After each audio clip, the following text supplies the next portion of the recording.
Nesse segundo bloco, como eu já havia falado anteriormente, a gente vai tratar sobre os crimes e as penas e algumas consequências dos delitos elencados aqui na 13869 de 2019. E uma das grandes diferenças em relação a 4898, ou seja, a lei antiga, é que dessa vez os crimes eles vieram com uma precisão melhor do que a anterior. A lei anterior, os seus institutos criminais era digno de críticas por causa da falta da taxatividade, da clareza. Era muito abstrato. Essa não. Embora não deixe de ter críticas, mas ela veio mais incisiva em seus institutos. E fazendo um aparato geral aqui, antes de adentrar na própria lei, eu quero dizer para os senhores aqui que os crimes contidos nela são crimes pluriofensivos. Todos dolosos. Admitem tentativa. Bem, o que quer dizer crimes pluriofensivos? Gente, os crimes aqui elencados, eles atingem vários bens jurídicos. Eles atingem vários bens jurídicos, como a liberdade, a intimidade, a violação do domicílio, enfim, vários. Todos eles previstos lá em nosso artigo 5º da nossa Carta Magna. Todos eles. 2. O dolo específico, que a gente viu na parte geral, digno de crítica por parte da doutrina, principalmente pela promotoria, que já ficou um pouco mais complicado de se provar o dolo específico. E eles admitem tentativa. Por que eu fiz questão de frisar isso? Admitem a tentativa. Porque os anteriores não admitiam a tentativa. Eram delitos de empreendimento ou de atentado. O próprio bojo do artigo, ele já se iniciava assim. Constitui abuso de autoridade qualquer atentado a na lei anterior. Então, não caberia. Aqui não. Eles admitem tentativa. Nós vamos observar que existem crimes de menor potencial ofensivo, que são aqueles cujas penas a eles cominadas variam de 6 meses a 2 anos, e temos crimes de médio potencial ofensivo, em que as penas aqui são de 1 a 4 anos. Ou seja, você já sai um pouco do GCRIM da 9.099, tá ok? Você já perde aqueles institutos despenalizadores daquela lei, porém, contudo, fica com a suspensão condicional do processo, tendo em vista que as penas mínimas não ultrapassam 1 ano. Bem, vamos dar início aqui. De antemão, gostaria de frisar que aqui é para a gente repassar o conhecimento que está descrito na lei. Fala de abuso de autoridade é uma coisa que realmente pesa, principalmente na nossa atividade policial. Existem vários direitos subjetivos daqueles que estão sendo flagranteados, daqueles que estão com aquela medida detentiva. Então, a gente vai trabalhar no seguinte aspecto aqui. A gente vai fazer uma leitura do artigo para os senhores e a gente faz um breve comentário. Sejamos inteligentes na nossa atuação na ponta da lança, senhores.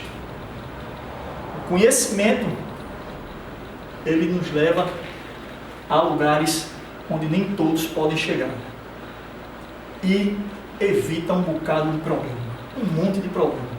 Então, eu procurei selecionar aqui não todos os artigos da lei, envolvendo a parte criminal, mas aqui muitos dos artigos que eu procurei escolher, preparar para a gente ter esse conhecimento e bater esse papo, é em relação à nossa atividade, tá ok? Muitos dos senhores serão encarregados de investigação, muitos dos senhores realizarão sindicância, tá ok? E muita coisa reflete. Primeiro artigo que eu queria comentar com os senhores é o artigo no que diz respeito à condução coercitiva. Eu posso... Ah, não, mas isso aí é atrelado ao magistrado, à condução coercitiva. É? E quando os senhores estiverem à frente de uma sindicância? que tiver que ouvir uma testemunha na realização do ofício que é emitido para ela, se ela não vier, e aí, se ela não vir, como é que fica? Vamos ler atentamente o artigo 10, primeiro artigo, artigo 10. Decretar a condução coercitiva de testemunha ou investigado manifestamente descabida. Manifestamente descabida. Senhores, o senhor já intimou, já citou para ela poder comparecer? Será que é cabível? Ou sem uma prévia intimação de comparecimento ao juízo, isso quando estiver falando em âmbito judicial, você observa que já é um crime aí que tem um médio potencial ofensivo. A pena de detenção de 1 a 4 anos e multa. Como havia falado anteriormente, todos os crimes aqui são detentivos, não são reclusivos, tá ok? Ou seja, você não inicia o regime de cumprimento de pena no fechado, e sim no semiaberto ou no aberto. Esse é um dos debates de condução coercitiva muito travado, mas já existe certos entendimentos em âmbito de jurisprudência pelos tribunais de quê? Entendimentos que se eu conduzir o investigado para o seu interrogatório coercitivamente, é legal? Gente, a regra é que isso seria ilegal. Isso seria um abuso de autoridade. Agora, muito cuidado, porque o interrogatório, ele tem uma divisão. Eu tenho um interrogatório que é um interrogatório de qualificação. Saber quem é o acusado, suas características, profissão, o que faz. Nesse aí, ele não tem esse direito ao silêncio. Ele só tem o direito ao silêncio em relação aos fatos. Tá ok? Vou fazer novamente a leitura do artigo 10 para a gente passar para o próximo. O artigo 10 diz que decretar a condução coercitiva de testemunha ou investigado, tá ok? Manifestamente descabida ou sem prévia intimação de comparecimento. A pena de detenção de 1 a 4 anos e multa, como havia falado para os senhores, a multa sempre ela vai vir combinada nas penas. Esse artigo 12, o que me chamou a atenção aqui nele foi esse inciso segundo dele. Geralmente na nossa atividade policial, quando estamos na rua, ao nos deparar com um flagrante, realizar a prisão, pessoal, é direito constitucional, é direito subjetivo do detento, do preso, do conduzido. Ele tem que avisar a família dele, ou por quem ela é indicada. Então, senhores, cuidado na atuação na rua. Às vezes, você prendeu o agente delituoso ali, eu quero avisar minha família, eu quero avisar meu advogado, ou alguém que ele indicar. Muitas vezes acontece o quê? Na delegacia você fala, na delegacia você liga. Senhores, vamos procurar ficar atentos a esse tipo de situação, por quê? Qual vai ser o seu deslocamento para a delegacia? Geralmente você vai para uma delegacia, pode ser que não esteja em regime de expediente, mas sim de plantão, circula para outra, e você vai estar ali, circulando, com o detento ali na viatura, e ele querendo entrar em contato. Certamente, vamos para a regra do jogo, porque quando ele chegar na audiência de custódia, ele pode muito bem falar, não me deram o direito de avisar a minha família, não me deram o direito de falar com o meu advogado. E aí, quem confia? Então, senhores, é direito subjetivo dele. Prendeu em flagrante, leia para ele os direitos dele. Leia para ele. Você tem direito a ficar em silêncio, você tem direito a comunicar a pessoa de sua família, ou a seu advogado, leia para ele esses direitos. Tá ok, pessoal? Não custa nada, sejamos profissionais. Tá ok? Eu vou ler para vocês o que diz o artigo 12. Aí, em atenção, esse inciso segundo, tá ok? Vamos lá, o artigo 12 da lei diz o seguinte: deixar injustificadamente de comunicar a prisão em flagrante à autoridade judiciária no prazo legal. Pena de detenção de 6 meses a 2 anos e multa.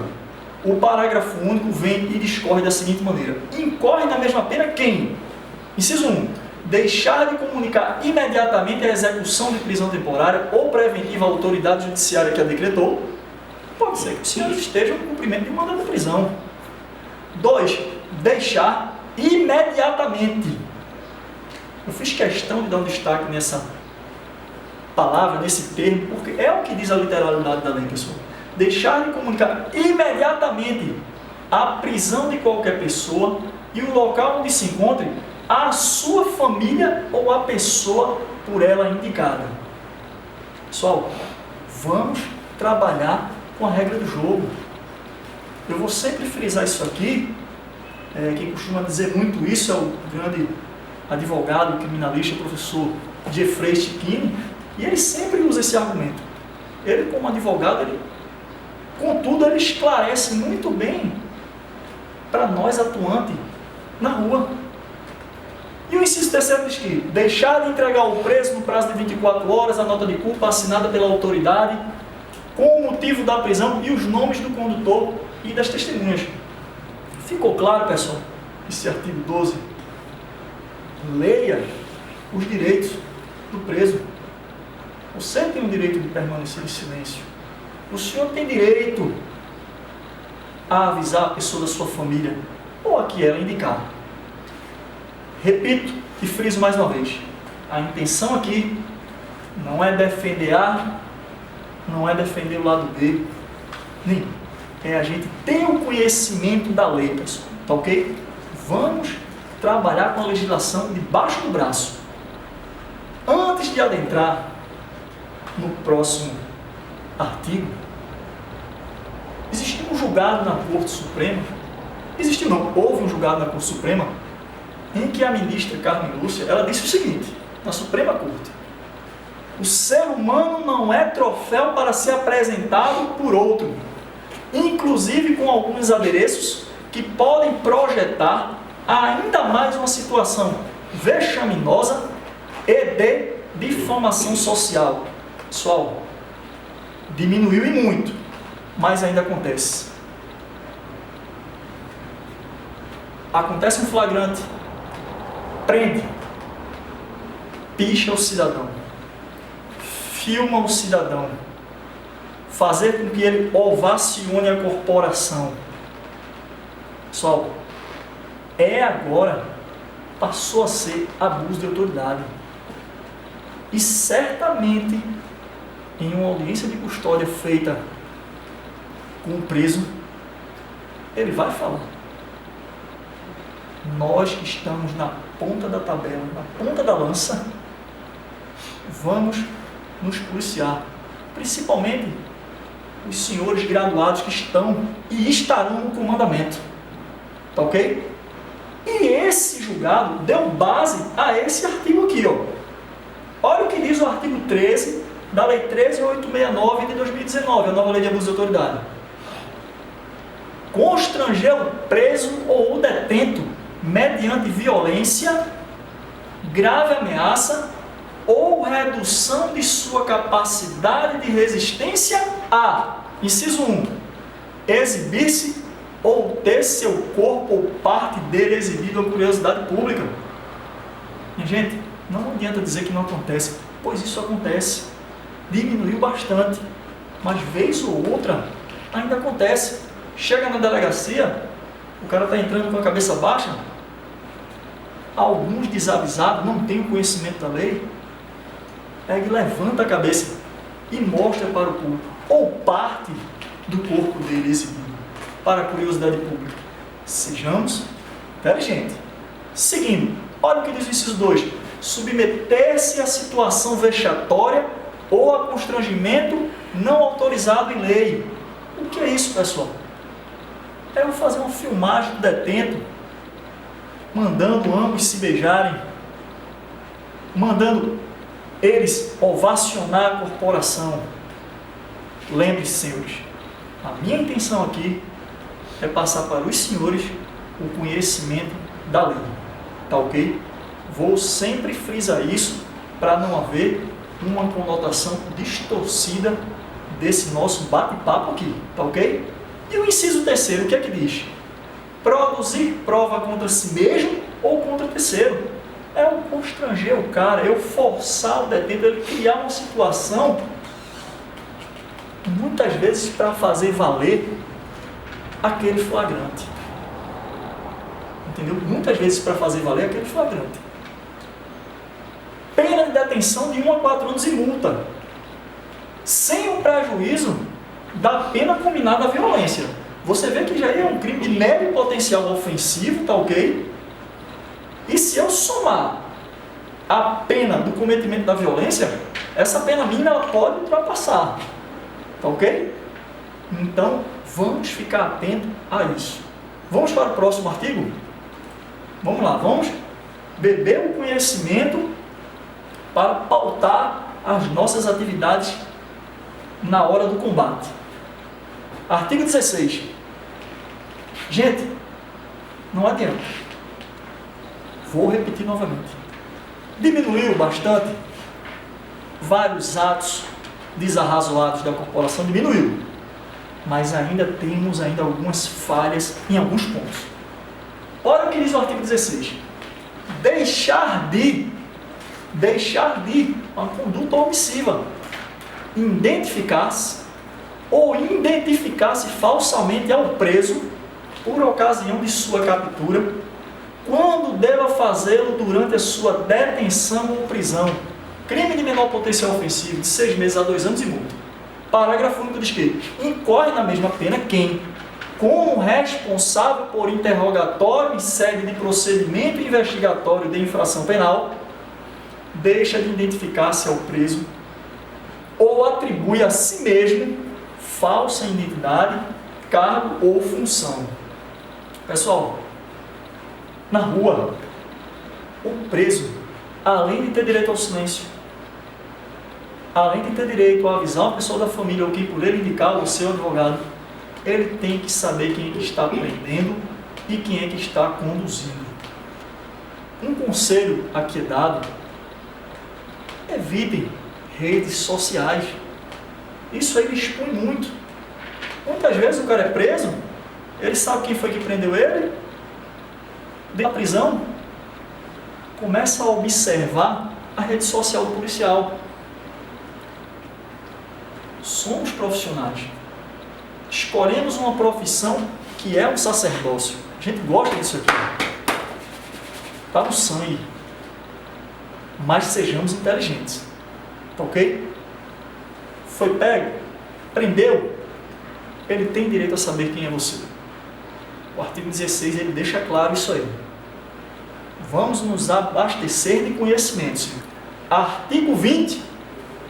Impedir sem justa causa a entrevista pessoal e reservada do preso com o seu advogado. Qual o ponto de discussão aqui? É esse reservado. Pessoal, reservado aqui não tem a conotação de as escondidas, não. Vamos dizer que você prendeu em flagrante o agente, comparece o advogado dele, ele tem direito a uma conversa, a uma entrevista pessoal e reservado. Mas esse reservado é aqui, ó. Você se afasta um pouco, mantém a segurança, tá ok? Não pode perder o contato visual. Ele está reservado com o seu advogado lá, mas não está perdido de vista. Tá ok? Vamos ficar espertos nisso aí. Artigo 20 diz: impedir sem justa causa a entrevista pessoal e reservada do preso com o seu advogado. Pena de detenção de 6 meses a 2 anos e multa. O parágrafo único vem e discorre que incorre na mesma pena quem impede o preso, ou o réu solto, ou o investigado de entrevistar-se pessoalmente e reservadamente com o seu advogado, ou defensor, por prazo razoável, antes da audiência judicial, e de sentar-se ao seu lado e com ele comunicar-se durante a audiência, salvo no curso de interrogatório ou no caso de audiência realizada por videoconferência. Esse parágrafo único está mais atrelado já lá no âmbito judiciário. Existe custódia de preso, onde o policial que faz a custódia, que está lá sentado com ele. E às vezes o advogado quer o quê? Conversar com o seu cliente antes de iniciar. Tá ok? É um direito subjetivo que a lei trouxe para ele. Artigo 21. Aonde é que eu teria uma aplicabilidade nesse artigo 21? Eu posso aplicá-lo em sede de APFD, auto de prisão em flagrante delito, cumprimentos de mandado de prisão e no CREE de condução. Vamos ler o que diz o artigo 21? Manter presos de ambos os sexos na mesma cela ou espaço de confinamento. Olha a pena, é um crime de médio potencial ofensivo e multa, 1 a 4 anos de detenção. Gente, o que é que pode ocorrer? Ocorrência de rua. Viatura, 2 indivíduos, masculino e feminino. Flagrante, exemplo, tráfico, condução para a delegacia. E aí? Vai colocar os dois no xadrez? Vai? Pessoal, vamos ser espertos, vamos jogar com a regra do jogo. Mulher, parte traseira sendo observada, vigiada, e o homem no xadrez. Entenda-se espaço de confinamento. É nessa condução na viatura que a gente está falando. Ah, mas se eles forem marido e mulher? E acontecer dela querer ir com ele no xadrez? Negativo, senhores. Negativo. O que é que diz o parágrafo único do artigo 21? Vai incorrer na mesma pena quem mantém na mesma cela criança ou adolescente na companhia de maior de idade ou em ambiente inadequado, observado o disposto do Estatuto da Criança. O parágrafo único, ele vem e fala sobre manter na mesma cela. Senhores, vamos fazer uma interpretação extensiva. Isso aí, tá ok? Na condução da viatura, também, somos técnicos e profissionais de segurança pública. Devemos estar com a legislação ao nosso lado. Vamos aprender essa interpretação, vamos estendê-la. É uma segurança a mais para os senhores, para nós que estamos na nossa atividade policial. Artigo 22. Aqui também é um artigo que nos chama a atenção, tá ok? Inclusive o seu inciso 3º, ele tem um ponto de discussão no horário do mandado de busca e apreensão. Muito discutido. Muito discutido. Eu vou ler para os senhores e a gente vai fazer um breve comentário. O artigo 22 diz que invadir ou adentrar clandestinamente ou astuciosamente ou a revelia da vontade do ocupante. Senhores, a redação da lei ela foi inteligente. Ela disse do ocupante, porque muitas vezes pode haver um conflito de vontades entre o ocupante e o proprietário. São coisas completamente diferentes, tá ok? Invadir ou adentrar clandestinamente ou astuciosamente ou a revelia da vontade do ocupante, imóvel alheio ou suas dependências, ou nele permanecer nas mesmas condições, sem determinação judicial ou fora dos casos estabelecidos em lei. Pessoal, está aqui a famosa inviolabilidade do domicílio amparado pela nossa Constituição, previsto no Código Penal. Contudo, pelo princípio da especialidade, o agente delitoso ele vem para cá, para a lei de abuso de autoridade, se ele é agente público no exercício de suas funções com um vínculo estadual, tá ok? Ou federal. Ele tem que ter um vínculo com a instituição, tá ok? A pena de detenção de 1 a 4 anos e multa. O parágrafo 1 diz que incorre na mesma pena, na forma prevista no caput deste artigo, quem coage alguém mediante violência ou grave ameaça a franquear-lhe o acesso ao imóvel ou às suas dependências. Às vezes, pode ser que o cara comece a coagir o morador. Eu vou entrar. Começa a ameaçar. Também vai responder pelo delito interno, tá ok? E o inciso terceiro, pois o segundo foi vetado. Veja o que diz o inciso terceiro. Aqui é um contrassenso de discussão. Vem comigo. Aquele que cumpre mandado de busca e apreensão domiciliar após 21 horas ou antes das 5 horas comete o abuso de autoridade. Então entendo eu, numa contrainterpretação, que a partir de 5 horas até 9 da noite poderíamos cumprir o mandado de busca e apreensão. E não estaria cometendo aí o quê? O abuso de autoridade. Vou ler mais uma vez. Quem cumpre o mandado de busca e apreensão domiciliar após 21 horas ou antes das 5, estaria o quê? Cometendo abuso de autoridade. Interpretando a literalidade da lei a contrário senso, quem faz a partir das 5 e antes das 21 não estaria cometendo abuso de autoridade. Mas vem cá comigo. O que é que diz a Constituição e o que é que diz o Código do Processo Penal? Que o mandado de busca e apreensão deverá ser cumprido quando? Durante o dia. Em tese, maioria da doutrina, de 6 da manhã às 18.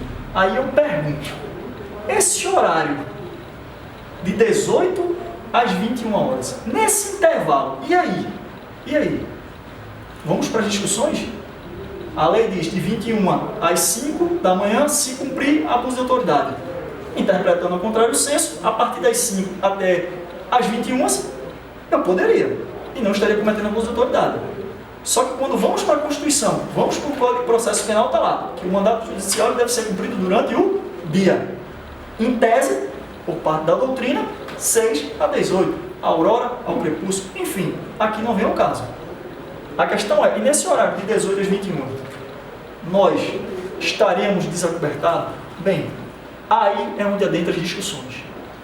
Para alguns, dizia que, olha, se você já começou as buscas antes das 18 horas, você poderia até 21, não teria problema nenhum.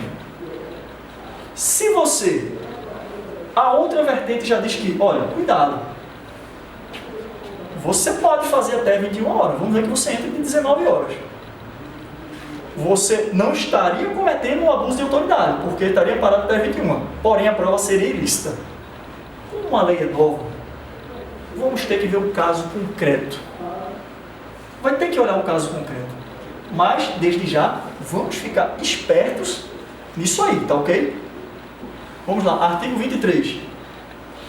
Só a título de leitura, e essa aplicação desse artigo, ele pode incidir aqui, ó, tanto no nosso serviço policial ostensivo, geral, em sede de IPM, ou durante um APFD, tá ok? Vamos lá, artigo 23 diz que inovar artificiosamente no curso de diligência, de investigação ou de processo, o estado de lugar, de coisa ou de pessoa, com o fim de eximir-se de responsabilidade ou de responsabilizar criminalmente alguém ou agravar-lhe a responsabilidade. Olhe que é um crime de médio potencial ofensivo conjugado com a multa. O inciso 1 diz que eximir-se da responsabilidade civil ou administrativa por excesso praticado no curso das diligências, e o inciso 2 retrata que omitir dados ou informações, ou divulgar dados ou informações incompletos para desviar o curso da investigação, da diligência ou do processo. Vamos ficar atentos aí, eu trouxe esse artigo mais para a gente tentar esclarecer quando estivermos na condução e quando estivermos em nossas atividades rotineiras. Tá ok, pessoal? Artigo 24. Eu fiz questão de colocar isso aí porque ele retrata alguns atos que acontecem pouco, mas ainda acontece na nossa atividade policial. Observe o que diz o artigo 24. Constranger sob violência ou grave ameaça funcionário ou empregado de instituição hospitalar, público ou privada, a admitir para tratamento pessoa cujo óbito já tenha ocorrido, com o fim de, preste atenção nisso, com o fim de alterar o local, o momento do crime, prejudicando a sua apuração, detenção de 1 a 4 anos e multa, além da pena correspondente à violência. Durante a troca de tiros, você, em legítima defesa, atira no delituoso, no agente delituoso. Faz o quê? Socorre. Se ele já estiver morto, você não é médico, você socorre. Você não tem como, visivelmente, ou às vezes até tem, mas ao conduzir que chegar lá, o médico que vai fazer a verificação, não vamos ameaçar, não vamos constranger para que ele tome a medida.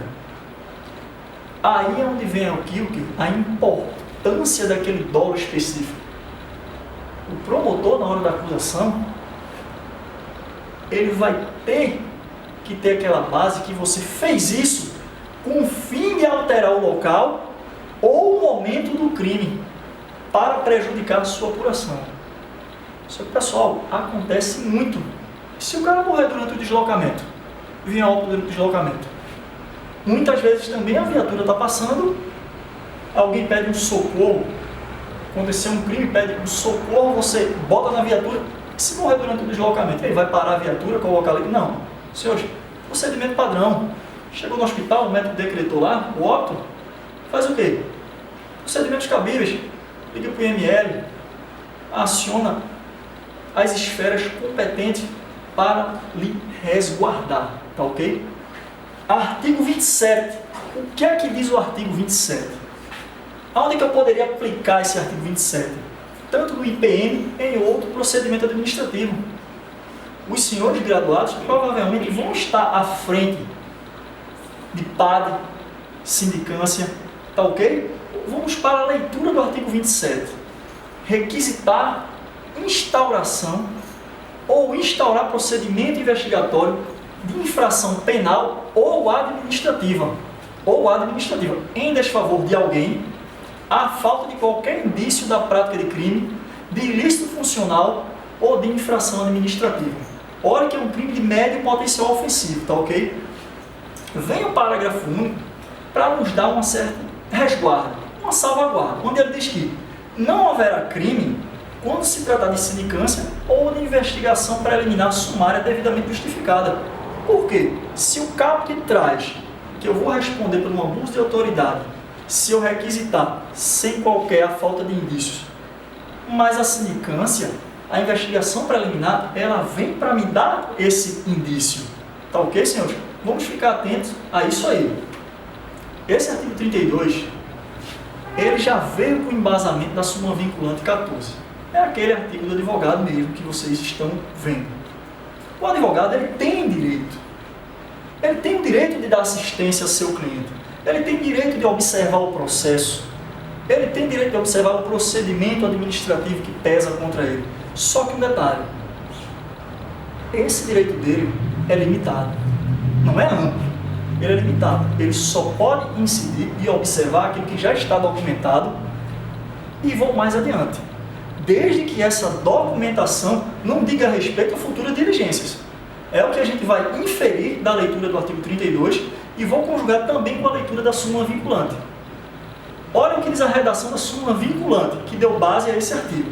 A súmula vinculante diz que é direito do defensor, no interesse do representado, ter acesso amplo aos elementos de prova que, já documentados em procedimento investigatório, realizado por órgão com competência de polícia judiciária, digam respeito ao exercício do direito de defesa. Baseado nessa súmula, o artigo 32 vem e diz: negar ao interessado, seu defensor ou advogado, o acesso aos autos de investigação preliminar. Os senhores graduados poderão estar à frente da investigação preliminar, ao termo circunstanciado, ao inquérito ou a qualquer outro procedimento investigatório de infração penal, civil ou administrativa, assim como impedir a obtenção de cópias, ressalvado o acesso a peças relativas a diligências em curso, ou que indiquem a realização de diligências futuras, cujo sigilo seja imprescindível, outro crime de médio potencial ofensivo. Então, senhores, procuramos, vamos ser inteligentes, andar com a legislação lado a lado, tá ok? Para nós não incorrermos em abuso de autoridade. Artigo 33. Essa parte da legislação específica é assim mesmo, tá ok? Nós temos que fazer a leitura e comentar, porque ela trouxe vários institutos de maneira mais precisa. Então temos que ter esse conhecimento. Fazendo essa leitura, aconselho os senhores a depois, com mais tranquilidade, ler a própria lei em seu todo. Vamos para o artigo 33. Exigir informação ou cumprimento de obrigação, inclusive o dever de fazer ou de não fazer, sem expresso amparo legal. O que me chamou a atenção desse artigo é também um delito de menor potencial ofensivo atrelado à multa, combinado à multa, aliás, todos são assim, foi o seu parágrafo único. Aqui é o que a gente chama da famosa carteirada. Dê uma leitura, acompanhe comigo a leitura atenta do parágrafo único desse artigo. Incorre na mesma pena quem se utiliza de cargo ou função pública ou invoca a condição de agente público para se eximir de obrigação legal ou para obter vantagem ou privilégio indevido. O que acontece muito, às vezes, em casa de shows, em ambientes restritos, onde há um franqueamento das autoridades públicas para adentrar nesses locais. Geralmente, eles limitam a entrada de maneira gratuita. Mas, por fim, às vezes o agente chega em determinado local e ele quer impor. Polícia, sua autoridade. Pessoal, cuidado. A lei de abuso de autoridade, ela trouxe essa inovação de uma maneira mais específica. Digo e repito, vamos procurar ser inteligente, vamos andar com a legislação de braço no braço, tá ok? Até porque, no geral, a nossa atividade de polícia na rua, também no âmbito administrativo, nós andamos em cima de uma linha muito tênue entre o certo e o errado. Porém, com conhecimento, nós podemos se firmar no lado certo, ok? Gostaria de agradecer aqui aos senhores, a todos, tá ok? Meu obrigado. Uma célebre frase que contém aí que não há glória sem sacrifícios. Parabéns para todos os senhores e fica aqui o meu abraço à disposição nas redes sociais para a gente bater um papo ou tirar qualquer dúvida.